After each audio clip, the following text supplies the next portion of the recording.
Jacinda Ardern has rebuked calls for fierce nationalism and has implored world leaders to instead work together. The Prime Minister's address to the UN General Assembly was in stark contrast to US President Donald Trump, who says the future belongs to patriots. Our Deputy Political Editor, Craig McCulloch, is in New York. We may feel afraid, but as leaders we have the keys to create a sense of security and a sense of hope. We just need to choose. A call for collaboration as the world turns inwards. Jacinda Ardern addressing leaders at the UN and echoing her message from last year, but now against a new backdrop. The 15th of March 2019. The Christchurch mosque shootings, which left 51 people dead and changed New Zealand forever. Ms Ardern recalled an encounter at a mosque just days after the attack. Out of the corner of my eye, I saw a young boy gesture to me. He was shy, almost retreating towards a barrier, but he also had something he clearly wanted to say. I quickly crouched down next to him. He didn't say his name or even hello. He simply whispered, "Will I be safe now?" She replied yes, but feared she alone couldn't guarantee it.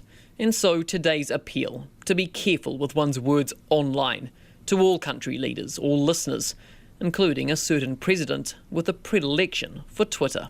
It is our turn to stop and to listen, to accept that our words and actions have immeasurable consequences, and to speak not only like the whole world is listening, but with the responsibility of someone who knows a small child somewhere might be listening too.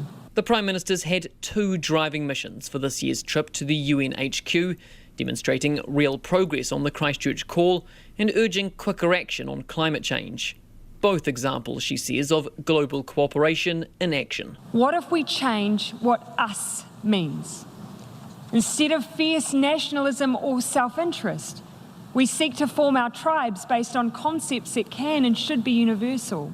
That message in stark contrast to Donald Trump's, the US president touting yet again an embrace of unbridled nationalism. Wise leaders always put the good of their own people and their own country first. The future does not belong to globalists.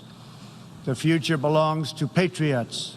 An explicit example of that independence, the United States' decision not to sign up to the Christchurch call, the commitment to eliminate violent and terrorist content online.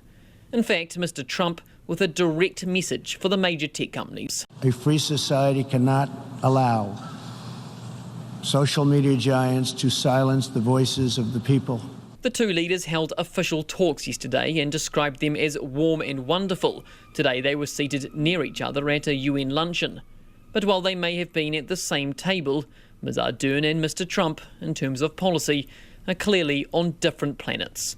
From New York for Checkpoint, Craig McCulloch.